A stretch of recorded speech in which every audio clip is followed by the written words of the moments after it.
will recognize our next speaker from this morning's keynote, both because he was on stage, but also because he made a pretty funny and cute video with his dog sitting somewhere nice and warm outside. And so I want to welcome up Dylan Shepard, lead engineer at Booz Allen. Everyone give him a round of applause. Thank you. Okay, hello, good morning. Thank you all for being here. I'm going to be talking through DoD data program, how we are working on security and efficiency, and kind of where we're going. So I'm going to start. I have 10-ish years of experience, CU degree, CU Boulder, comp sci. Spent 4 years on Booz Allen on the current data analytics program that I'm on. Let me kind of talk about what I'm hoping you'll take out of this today. So how I've re-architected the legacy systems with some level of adaptive scalability and keeping security in mind throughout. The life cycle of actually how that happened into multi-account, multi-cloud going forward. How we can intersect kind of modern commercial solutions with high security workflows. So how DoD can actually have commercial solutions coming through.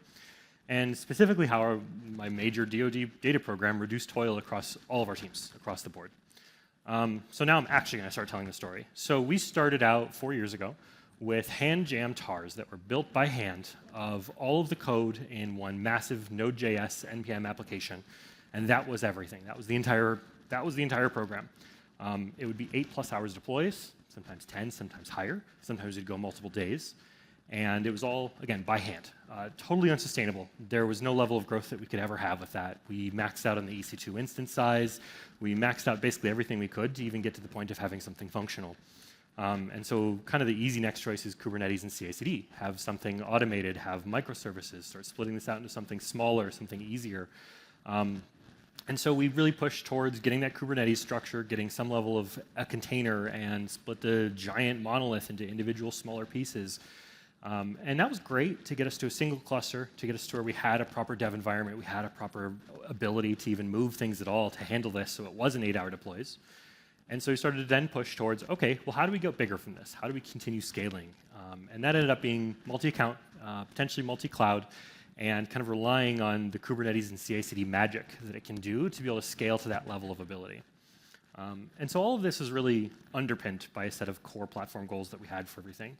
So there's reducing engineering time for deploys. So it was making it so that we weren't doing 8-10-hour deploys. We were able to have 5-10-minute deploys quicker. Automate the core infrastructure. Everything that we're doing in the Kubernetes cluster, all the VPCs, the subnets, all the different pieces that you have in an AWS account and kind of a generic, I'm doing things in the cloud, has to be automated. It can't be going and clicking, create an RDS. It can't be going and clicking, create a security group. That's just not going to work. Moving on to like scaling and growing to support the customer needs. So we have customers. As a DoD data program, there are people that care about what's going on, how to analyze data. And so we really need to keep in mind what they need, how they need to use it, how they can make decisions best. High standard security, it's DoD. So kind of just by baseline, if we are in the DoD and we are approved, you have to have a certain minimum baseline of this is secure, it's 0 CVEs, FIPS, STIG compliance across the board. And then in parity across all active environments. That includes air-gapped environments. That includes environments that are really difficult to deal with, that are difficult to handle. Got to be able to make sure you have parity so that way you don't have like a team doing A and a team doing B and they're both running on different platforms and they both have to maintain different pieces. That's also not scalable. So we started with Iron Bank. That was the first step that we went. If you're unfamiliar with Iron Bank, it is an Air Force program, Platform 1, where they kind of created this idea of a hardened container repository and a kind of a beginnings of a Kubernetes baseline. It started with a very small, limited scope, and they did a very, very good job with a few containers that they were able to harden, kind of similar to what Chainguard is doing, but in a kind of a DoD world and a kind of DoD specialization. And they kept with the scope of the things that they needed to be able to support their clusters and what their customers needed. We found that they did a really good job in reducing CV count based off public images, and we found that they were able to centralize, and we can kind of have that nice tagline of, oh, we're being DoD standard. We found that they didn't quite perfectly solve the need. The scope of what they had is kind of focused on the things that their engineers have time for. And so sometimes if we wanted to expand, if we wanted to use something else that maybe Big Bang or Iron Bank didn't have immediately ready to go, we kind of had to do it ourselves. And that ended up, again, adding more effort, more engineering time. And so we kind of ran into this set of challenges here. So started with the time cost of a CVE mitigation for an individual developer. So when we were doing Iron Bank containers and we had something like Node, we would end up actually somewhere in the realm of 40 to 60 hours of engineering time per CVE. And that sounds high, but with the DoD, you have to remember that there's so many different layers of getting through some level of compliance. So you have your cybersecurity team, you have people above the cybersecurity team. You've got 2 or 3 layers before you can even get to understanding the risk. On top of that, a lot of times these developers don't understand basic OS functionalities. They don't really understand Linux. They're not really sysadmins, so they have to be able to understand, oh, libSSL has this vulnerability. Am I vulnerable to it? Well, probably not, but how do you prove that to a cyber team? The developer learning curve, kind of just leaning back into that as well. I can't go tell a Node.js developer, hey, you need to go learn the intricacies of libSSL so that you can understand that you're not vulnerable to it. It's just never going to work. But I also have limited platform engineers. So I have limited sysadmins that can work on that kind of thing, that can understand whether they're vulnerable to libSSL vulnerability or not. And so they have to learn some without learning all of it, and that's complicated. Variable system architectures. So because in the DoD we've got so many different possible environments, so many different potential places to go deploy these things to, I need to support all of them. I need to be able to support when it's off on some random place out in the middle of nowhere, and is when it's in a proper DoD data center all the way. And so being able to have a variable architecture to understand that I need to be able to support everything at once is kind of critical for that, and that makes containerization a little harder too. And then just kind of enforcing the point a little bit for limited sysadmin experience. We ended up in proper, like a death spiral is kind of the best way that I've figured out how to describe it in any capacity. They would have a CVE, and it would be some kind of a high CVE. It would be hard to understand. It might take a week. It might take 2. And by the time that they've mitigated that CVE, or they've at least come to an understanding of how that CVE affects their application, and they've gotten it through the allow listing process, the cyber said, yes, that's totally fine. We can accept that risk. Now there's 3 more, 4 more, 5 more. And now they're just sitting here where they're going back again, and they're doing the exact same process for 3, 4, 5 weeks, and they just can never do a deploy because cyber is never willing to accept the risk. And that's really hard to try and troubleshoot, really hard to try and understand. And so we decided that that is not an acceptable way to move forward. That's not ever going to be sustainable. It's not ever going to scale into any capacity. So we tried distroless. Distroless was minimal. It was the kind of next step from Iron Bank when we had so many OS-level vulnerabilities. How do we reduce those OS vulnerabilities while still maintaining some level of a good container? Distroless was good, but it was kind of a little bit black boxy. So it wasn't built with just basic Docker files. It wasn't simple for us to try and reproduce.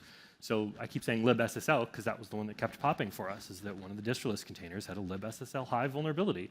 And obviously, as soon as any cybersecurity person sees libSSL high, they're going to say, nope, not going with that. And that's just end of the line. And you can't really go any farther than that. And so if I can't fix it for them, if I can't explain that it's mitigated because it's a high, they don't care that it's mitigated, what am I supposed to do? And so because it's an open source project, which is great, it was awesome, it's also not something I can go tell them and ask for support and say, hey, you need to fix this CVE, this is a big deal. I can put in an issue, but if they don't really work on it for a couple weeks, I can't really go push on them for it. So we pushed into Chainguard public. So we tried just a basic public Python, Node.js. We tried a couple others for some of our pipeline, like a Wolfie kind of thing for a couple pieces. And immediately it just was easier. It was easier to deal with. It was all the nice parts of distroless. There was a light container. It was small. It was a lot more secure. And it had 0 CVs, just continuously and repeatably. So we'd have Node.js before we even got anything, just straight off the public, had no CVEs. It was better than public. It was better than Iron Bank. It was better than basically anything else we tried. And it let our devs just not have to deal with that death spiral altogether. They were able to just keep working, keep doing what they needed to do, and they didn't have to think too much about it. And so that really led into the green flags for really pushing hard onto Chainguard. So when we were able to prove it out with a couple apps, able to prove it out with a couple of our pipeline containers, saying 0 vulnerabilities across the entire pipeline is so nice to have. That is something that any cybersecurity team is going to hear, and they're just going to smile and say, yes, I can accept that risk. That sounds great to me. FIPS. So FIPS is a big one, and I can probably talk a little bit more about that in another slide, but FIPS support is something where the DoD has an explicit requirement for FIPS 140-2. That is a set of algorithms that are acceptable and a set of algorithms that are not acceptable to do certain tasks in certain pieces. So we can do some FIPS on the nodes. We can do some FIPS on the base images underneath the containers. But that means that the devs are going to have a really hard time in understanding what's going wrong. They're going to get some error from some underlying library, and they have no idea what that means or why. So having the containers be FIPS means that local development is a FIPS enforcing. It means that the dev environment that may not be in a DoD cloud be FIPS enforcing. It means that we can have FIPS without having to worry about FIPS, without having to worry about getting to production with it. STIG support. So STIGs, if you're not DoD, you probably don't know what a STIG is. Security Technical Implementation Guides. It's a checklist. It's a set of requirements and a set of details about a piece of software. And it describes the best way to do that software securely. So it's things in Kubernetes like don't do a shell. Make sure that your kubectl for kubeadmin, your kubeconfig doesn't have 777 permissions. It's things that generally make sense, but there's a lot of them and they're difficult. And so some of the base OS ones can be even more difficult in just trying to understand what that means. And so where Chainguard had this base STIG was really nice, where we can just out of the box say, yes, base STIG is taken care of. Easy. That's just another bit of effort that I don't have to deal with. And then ongoing container support. So this is where with an open source container, I can't go tell them, hey, go fix my CVE. But with Chainguard, having some level of an SLA, I can say, hey, the CVE's been out for 2 or 3 days. Can you fix this? And because they've got the SLA, because we've got that contract, it makes it a lot easier to be able to have a quick response time, have quick mitigation, and get back up into running and properly using the containers the way we need to. So this leads us into the Kubernetes baseline. So when we have this Kubernetes cluster, we need to have certain things that are part of it to be able to maintain compliance. We have different open source products. We have maybe proprietary products. We've got a whole variety of things in it, and so we need to be able to maintain a baseline.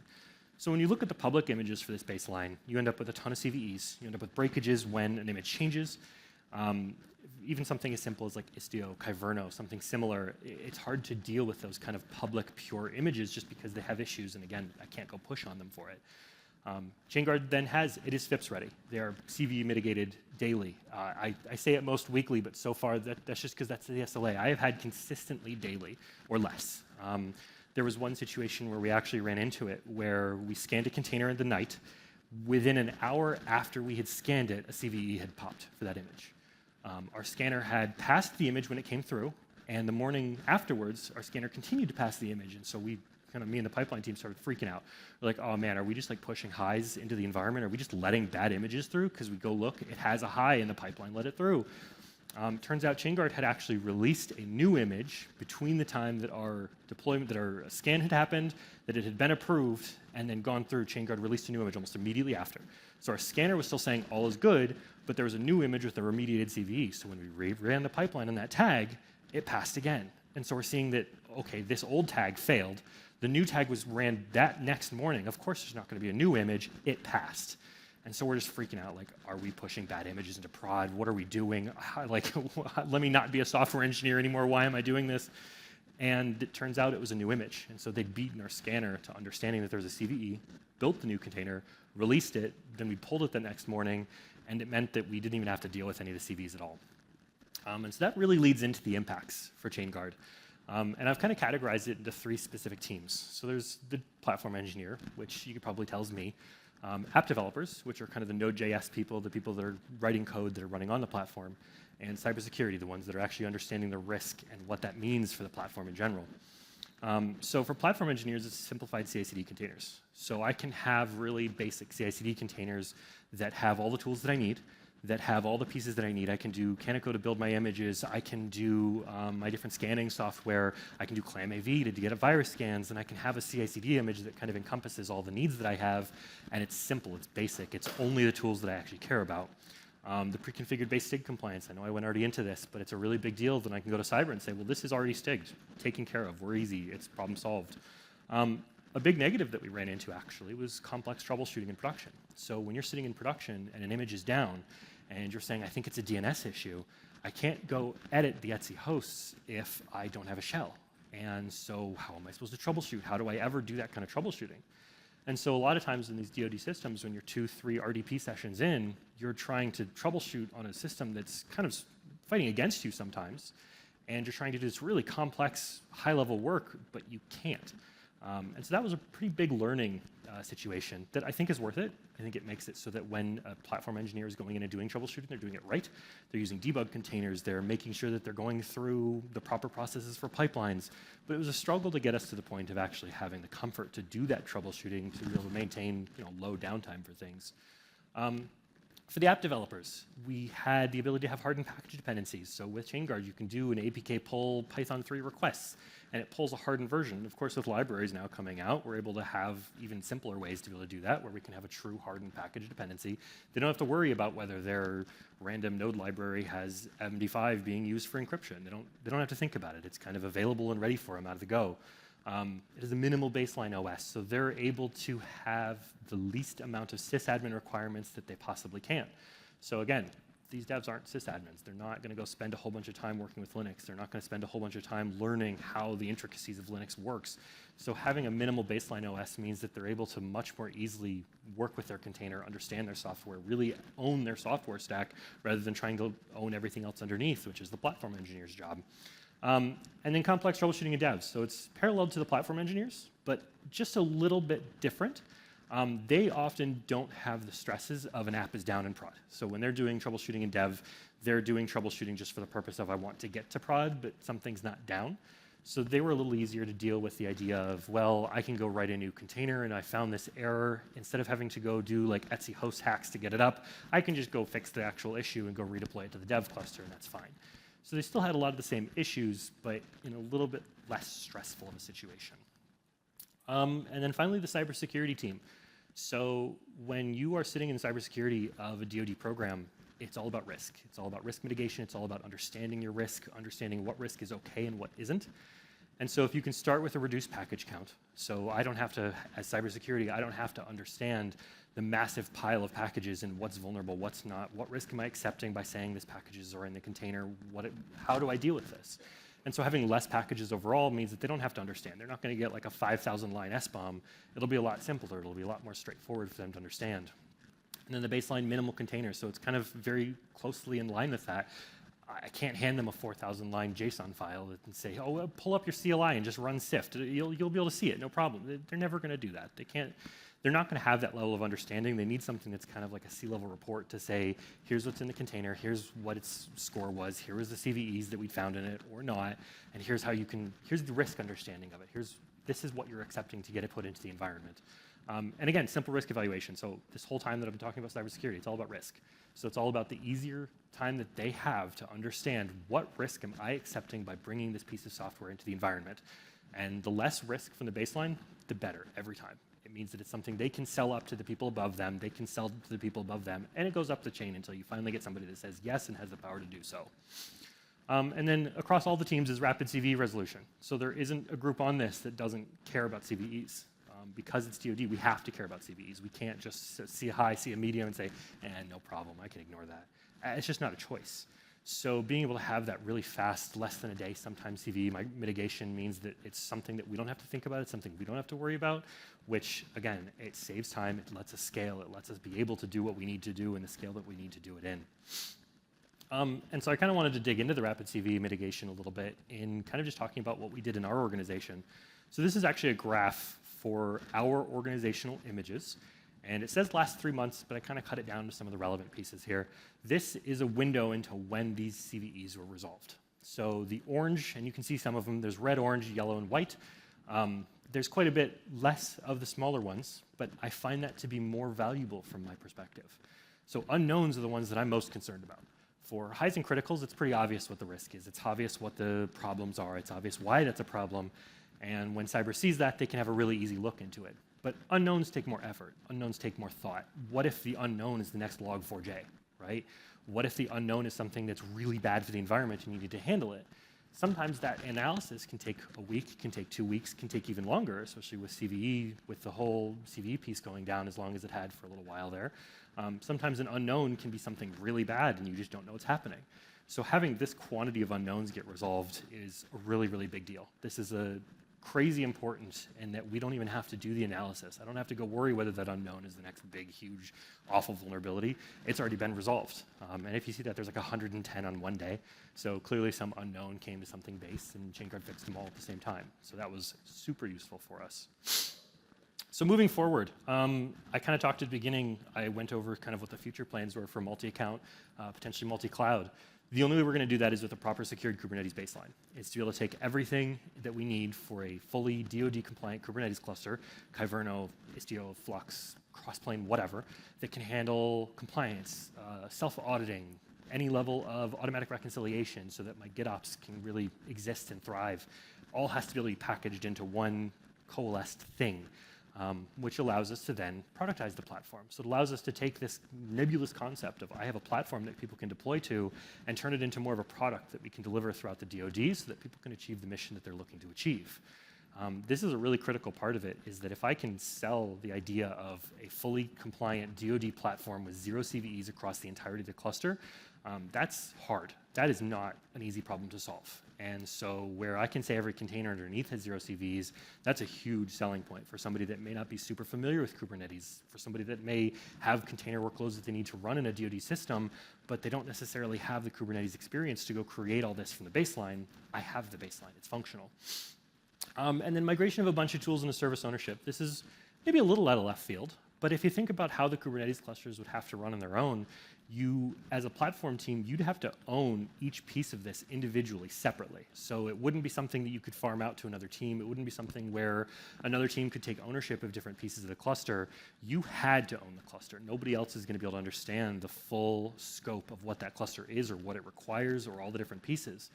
And so if we can move to a system where I don't have to worry about CVEs, I don't have to worry about a container being functional, a container existing, then I can move into service ownership. And that's kind of where the commercial world has been for years now, is this idea of a team owns a service from inception to saying, I want this, through to security, saying, yes, this is secure, yes, this is solid, all the way through to operations, yes, it's still running, I have alerting for it, I have monitoring for it. And being able to give a team that level of service ownership because we have this baseline set up is unbelievably valuable to be able to scale up in anything that we're doing. And so some final results, kind of going back over what I talked about, going back over some of the bits and pieces. The goals for the original Kubernetes is reducing deploy time, making sure everything was as automated as it could be, making sure it was as kind of simple and straightforward as it could be, and that it was all secure at the same time. The containerization challenges that we faced, FIPS, STIGs, the image sizes, that was something on a previous slide that I didn't really go into a lot of detail for. Having a smaller image means that that package baseline isn't 10 gigs, 20 gigs. That's going to be a really hard thing to move across an air-gapped barrier. It's just never going to happen. So having a smaller image helps. Variations in level of support. Again, I don't want to keep harping on it, but like open source, I can't go make them go fix something. Having a known SLA that I can actually have the things be fixed is unbelievably valuable. Solutions at the end. Chainguard. We obviously went with Chainguard. I think I probably wouldn't be here if we didn't go with Chainguard. High security standards, simplified workflows, simplified containers. It's kind of the all-in piece that just made the most amount of sense for what we were trying to accomplish. Impacts that Chainguard has actually made on us, reduced toil. So across all the teams, universally, it's been reduced toil. If they don't have to deal with CVEs, if they don't have to deal with compliance, it just ends up being a lot easier for everyone. And the next steps. So kind of super secure Kubernetes baseline, where everything can be packaged up into one thing that can be delivered and deployed across multiple environments, across air gaps, fully CI/CD, fully through GitOps, all the nice fun terms that you're going to hear at KubeCon every year. We're able to do that in the DoD, which is a really big deal. So kind of key takeaways. So going back to the very beginning slide, what you were expected to kind of get out of this talk. Modern container development allows for low-risk software evolution. Containers are somewhat new in the grand scheme of computers. And so being able to have this concept of really fast, really easy evaluation of kind of what the software is doing and how it's working and what that risk means is a really big deal for a lot of different teams. That leads cybersecurity teams to be able to reduce risk across the entire organization. If you're ever dealing with cybersecurity, their whole thing is risk, is understanding what risk they have. The less you can do, the better. CV mitigation, rapid resolution, again, risk. It all comes down to the less CVs you have, the less risk you're accepting across your environment. Security should be built into the platform infrastructure. So it's something where I don't need to be blocked by security. I don't need to be resistant to saying, well, I want my platform to move forward. I want it to be good. Security can just be part of the baseline. I can just know that my containers, know the things I'm building with from the very beginning are secure, and it makes the rest of it a lot easier. And the ability to depart from many integrated tools into a platform as a product. So it means that as a product, I can deliver that baseline and things can be iterated upon on top of that baseline. It doesn't have to be something where each Kubernetes cluster is unique and bespoke and requires hand maintenance, requires hand effort. It can be something where I can build on top of that baseline, and anything that gets built can be deployed on any of the baselines. And so that being able to be delivered as a product really enables rapid innovation with everything that we're doing. Yeah, I think that's it. Right under time. Cool.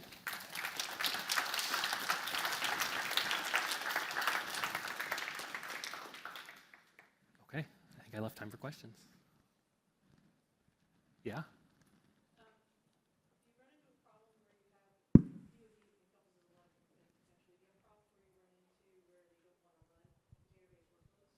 So far, no. So far, it's been a super easy sell to kind of explain why containerized workloads are good. And a lot of it comes down to like thinking about EC2s and VMs and, well, what happens if you want to replace your VM? And it's hard, and it's something that's not like a trivial problem to solve. What I've found so far is that the DoD is very hungry for the modernized workflow. That everyone's seeing what's going on in the commercial world and how fast they're able to move and how quickly they're able to scale things and how nice that is. And it's like, well, why can't we have that? And I don't think there's a good answer anymore why they can't have that. Yeah.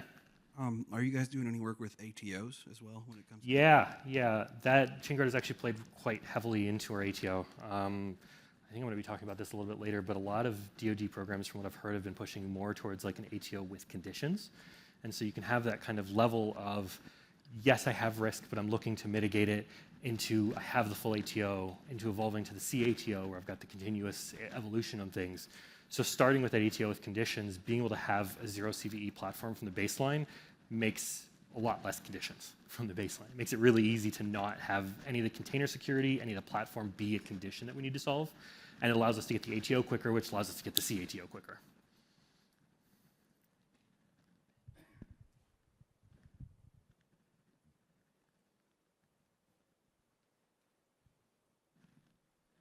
Dylan, take me through the process of, I think it's an internal process you had to go through. Yeah. When you want to troubleshoot in prod and you don't have a shell. So take me through how you had to kind of change internally that process. That couldn't have been simple. Yeah, when you have a shell, you can do things like, as I said, editing the etc host. You can actually edit the code and kind of restart some of the processes underneath. You can do things like disabling the liveness and the readiness probes and kind of let the container run and have this like hand jam situation. And so obviously that's not really super sustainable, obviously. So teaching developers that you can do ephemeral containers, that you can, or teaching platform engineers as well, that you can actually spin up a kind of a working container, get access to the system of the other container without actually having a shell for it. It was hard to explain and understand. A lot of the engineers that I was working with are a lot more comfortable just kind of getting into a VM, SSHing in, and now they can do their work. But once they kind of got the concept of how ephemeral containers worked and why they did it that way, it actually wasn't a hard sell. So once you can get one or two people on board, it was very easy to kind of keep the ball rolling and say, wait, this is way better than just getting it. Like, it's actually better than getting a shell to begin with when it comes down to it. I have a question here with regards to legacy code. I guess Yeah. from what you're building, are you bringing in heritage legacy code, or are you building new code? So we got the really super lucky privilege of being able to take the existing monolith and kind of just get rid of it. A lot of the code was moved over into the individual microservices that came through, but it was some of the baseline code for things like basic auth. So, SAML OAuth, some of the internal libraries that we have for that. And some of the purposes of things had to be adjusted. So we had to have a really hard conversation about what services actually make sense. You don't want to have too small of a service. You don't want to have too big of a service. So where does it make sense to split this monolith into pieces? But we were lucky to get the privilege to be able to just rip the monolith apart and not worry about necessarily keeping some pieces of it alive. If it didn't make sense to be microserviced, it could be torn away. And that was lucky, honestly. I guess from my experience, that is very lucky. I don't have that opportunity. Yeah. Pulling a lot of legacy code. But with regards to your platform and the Chainguard images that you're leveraging to build your platform versus the apps, can you kind of go through your process on how you leveraged for the platform side, as well as maybe using a base image for your apps, and then apps can build on top of those base images to then be deployed to your platform? We look at who's here. So we do a lot of custom building for ourselves of a lot of the Chainguard images. So we have a Chainguard base FIPS that we use for a lot of things. And our pipelines and kind of our pipeline stack is robust enough that we can do APK installs and we can kind of manage a lot of the containers ourselves for things. So if we need some piece of software, a lot of times instead of having the Chainguard validated version, we have the technical experience and comfort to be able to take the Chainguard base and build on top of that and add the things that we need to be able to kind of create that image that we actually need for things. That ends up being, for both platform and some applications, that ends up being kind of the goal. For any time where there's like a workload that actually has a language, so Python FIPS, I know like .NET was brought up a couple times, and we have a couple .NET or like Java applications. It's easier to just use the framework and then build our stuff on top of it because we have the tooling to be able to support that. We have the automation, we have the pipelines to be able to do it ourselves. For the platform, it kind of came down to complexity for which we're choosing to build for ourselves versus which we're choosing to build with Chainguard. So when you think about something like Istio, for example, there's a lot going on. Istio is a pretty complex application. It's got the 4 or 5 different pods that are doing a whole bunch of different things. There's stuff like the Istio proxy. I don't want to own that. I am not going to be able to be enough of a subject matter expert on Istio to know that I'm building it correctly. But for something as simple as a pipeline container where I need to just install a few CLI tools and take those CLI tools and then run them up against a code base, that's a lot easier to just say, yes, I can own that. I have no problem owning that. So it's a fine balance between what do I want to dedicate the engineering time to deal with and understand versus what can I just hand off to Chainguard and say, your problem, and I'm just going to take your results. In summary, you get a lot more value on leveraging Chainguard images at the platform level to remove that complexity so you don't have to own the complexity, and then you can own the app layer more so around building and putting in what you need. Is that, Yeah, am I yeah. understanding that? And that's where, like, from the DoD side, there's so much more risk on the platform. There's so much, like, because kind of critically the platform is where things run on top of. If there's something wrong with that, then it ends up kind of coalescing throughout the entire system.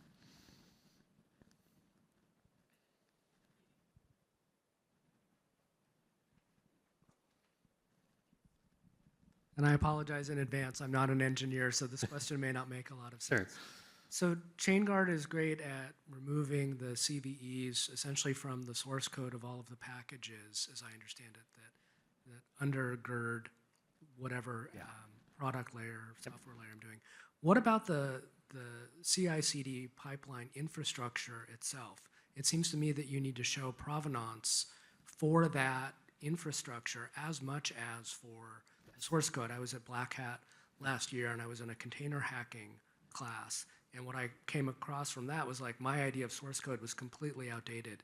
It was basically keep your source code. I can completely pwn your container without a single line of source code. Yeah. How are you showing that provenance for the CI/CD pipeline itself? So we do as much as we can to dog food. So the same pipelines that our app developers are going through to get their code to be promoted is the same thing that we're doing to get our code promoted.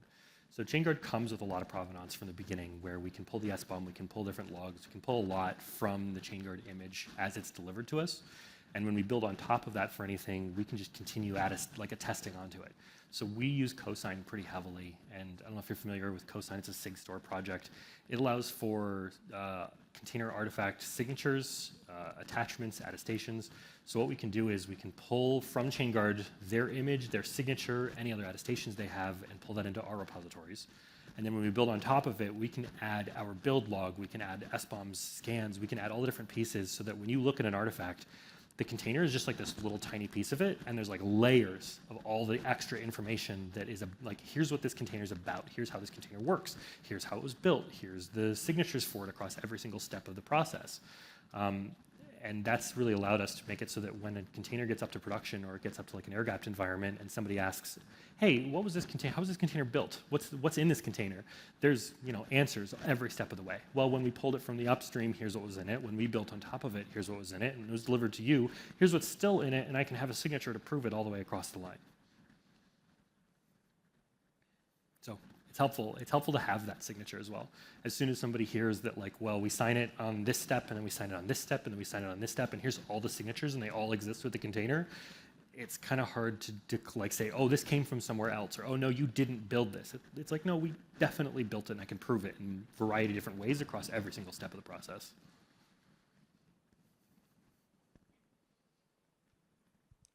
I have a question. You mentioned in the keynote that you still go through the trouble of FIPSifying your containers even though the underlying hosts are FIPS validated. Why do you do that? Not having FIPS compliance would be a very, very bad thing. I'd say that kind of redundancy is not going to cause us problems, but it is going to cause us problems if we don't have FIPS compliance somewhere. So what if one of the Kubernetes nodes that we spin up didn't have FIPS compliance? What if the kernel isn't enforcing it? One of the variables in the shell script that the instance spins up as, what if it didn't run properly? Well, you have to resolve that. You have to deal with that. We can't not have FIPS, or we'd be at risk of having issues with our ATO. And you don't want to have issues with your ATO. Once you have an ATO, you want to hold on to that for dear life. And so not having FIPS is kind of that like serious fear. But on top of that, it means that I can do development, and I can have on my local MacBook, I can be sitting there running development workloads, and I don't have to have my entire system be FIPS, but I can have the container and the application that I'm writing be FIPS enforcing, be properly set up with FIPS, and that way when it goes to prod, I'm not going to be surprised by anything.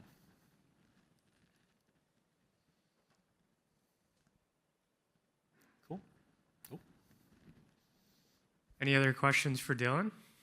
I got one last question. So you mentioned around provenance and around attestations and how you're leveraging Chainguard attestations when you consume them. But then you also mentioned your 6-door stack. Are you generating what type of provenance from your build system? How are you linking that to your attestations you're pulling in? It's all being attached. So Cosign does that kind of attachment for you. And there's a lot of under the covers that admittedly I don't exactly know the specifics of it, but when you do the attestation onto an image and it lives in a repository, it comes with that. And so we use Cosign to actually move our images across the different lines, so dev to test to prod, et cetera. When I say lines, that is actually like full lines. So that's equivalent of like commercial versus GovCloud for AWS kind of thing. And so when you move it over, that brings all that attestation pieces along with it, so that all lives in the container. And so when you have any questions about what that container came from, how it works, why it was built like that, you have all that attached to the container. It shows up in a repository, just like massive list of individual like images, even though it's all attached. And there's some magic with like SHA-256 like keys and such. It all works out, but it just means that we have everything attached, and that one artifact ends up being everything all at once. So are you generating like salsa provenance? Yeah, Is that trying what to. you're leveraging? Yeah, we're not quite level 2, but we're working on it. We're like probably like 1.5. There's a couple pieces of level 2 that we're missing. Would love to get like 3 or 4 or something, but DoD's happy with 2, so we're kind of just riding the wave. Great, thank you. Yeah. How was educating the actual compliance folks about all that stuff actually being in the images, and how much work went into that? A lot, and brutally painful. It honestly took a lot of like A/B comparisons, where Node was the easy one because you've got a ton of Node applications in the platform. So showing them like the public Node image, showing them the Iron Bank Node image, showing them the Chainguard Node image just from a baseline without anything else installed, and having to have a really detailed understanding and explanation of, yeah, this number, higher number bad, lower number good. And I'm simplifying it a little bit, but that kind of ease makes it really easy. So even if they're extremely technical people, higher number bad, lower number good, it's easy. I don't have to think about that. I don't have to like worry about it, consider it. Well, what if this person's lying to me? What if they're not really telling me the whole truth? I can give them the data that they need to, and they can make that decision pretty easily themselves. We also built a lot of our apps on that, and these are people that have been evaluating the risk of these apps for years now, many years. 2-3 years they've been looking at these apps, they've been looking at the scans, they've been looking at all the stuff that they've been allow listing and saying, yes, that's an acceptable risk. And then suddenly they don't have to allow list that anymore. Suddenly there is no risk that they have to accept on top of the baseline. And they look at the amount of work that that's going to save for them, and it's an easy solution for them. Thank you. Yeah. Okay. Cool. Well, thank you very much. Appreciate you.